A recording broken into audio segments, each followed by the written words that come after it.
Tinapay mula sa langit. A daily morning devotion with CRC Family.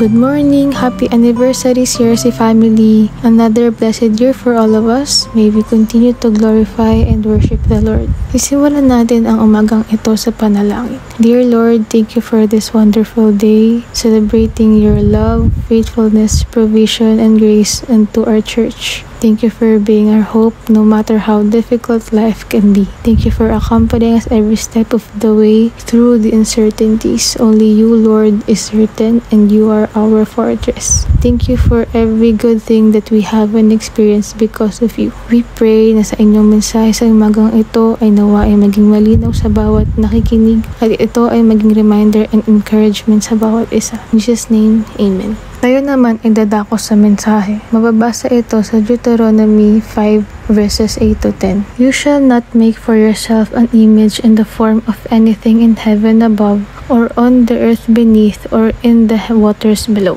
You shall not bow down to them or worship them. For I, the Lord your God, am a jealous God, punishing the children for the sin of the parents to the third and fourth generation of those who hate me, but showing love to 1,000 generations of those who love me and keep my commandments. Bago tayo magtungo sa mensahe, magsimula tayo sa pag-define ng idolatry, para labos natin itong maunawaan. Ayon sa Oxford Dictionary, idolatry defines as extreme admiration, love, or reverence for something or someone. Tayong mga Kristiyano, dahil lamang hindi tayo sumasamba sa Diyos-Diyosan o mga santo, hindi na tayo maaaring mag-commit ng idolatry. Maraming mga makamundong bagay o tao na maaari pa rin tayong matukso, tulad na lamang ng pagpili ng worldly events sa buhay natin sa pag-attend ng Sunday service. Kailangan ay marunong tayo mag-prioritize dahil dito natin nakikita kung ano ang mas pinahahalagahan natin. Madalas ay mas binibigyan pa natin ng oras at atensyon ang mga bagay na nakakapagpalayo sa atin sa relasyon sa Diyos, tulad ng trabaho, pag-aaral, barkada, pamamasyal, mga hiligawin, bisyo, lalo na sa paggamit ng social media. Di natin namamalayan na naagaw na ang oras natin at minsan ay gawa na ito ng kaaway. Sa ating talata na binasa, pinapaalala ni Moises ang pangako ng Diyos sa mga Israelites. Sila ay nasa Mount Sinai na papunta sa Kanaan para manirahan mula sa pagkakaalipin sa Ehipto. Binigyan ng diin ng Diyos na sila ay ibiyayaan lamang kung ang kanilang kikilalanin at sasambahing Diyos ay siya lamang, wala ng iba pa. Ang kaparusahan ay hindi lamang mararanasan sa present generation, ngunit aabot pa sa fourth at kanya namang mamahalin at bibiyayaan ang mga mananampalataya at susunod sa kanya. Pinapakita dito na ang pangako ng Diyos ay para sa lahat at patuloy pa rin niyang tutuparin hanggang sa panahon ngayon, hindi lamang sa mga taga-Israel noon. Kaya dapat araw-araw natin itong ginagawa at sinasabuhay, hindi lamang sa araw ng linggo.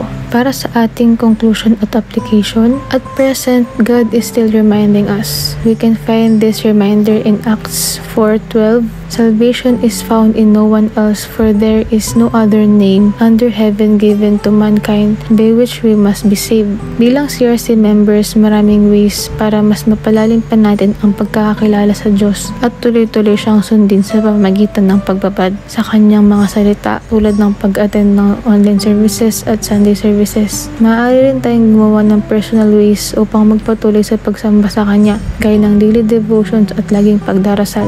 Mula pagkagising sa umaga, pagpunta sa kahit saan man tayo pupunta, hanggang sa bago matapos ang araw natin. Let us not neglect attending Sunday services and other fellowships. Let us prioritize God, and if we put Him first in our lives, we will be blessed as He promised. At sa pagtatapos, Lord, maraming salamat sa kabutihan niyo sa aming buhay. Thank you for your promise that we will hold on to our daily lives. Thank you for giving us all a chance to everlasting life as long as we obey and stay true to our covenant. May we let you lead us to the right path. You have chosen us as your children, and may we choose you every day to serve, to worship, and to obey. In Jesus' name, Amen. Maraming salamat po sa inyong pakikinig at pakibahagi. Nawa na-inspire po tayo sa istoryang ating pinag-aralan dito sa programang Tinapay Mula sa Langit. Let us feed the world with the words of God. Keep on sharing, keep on posting His words upang mas marami pa po ang magpala. Muli, magandang umaga po, and to God be all the glory. God bless.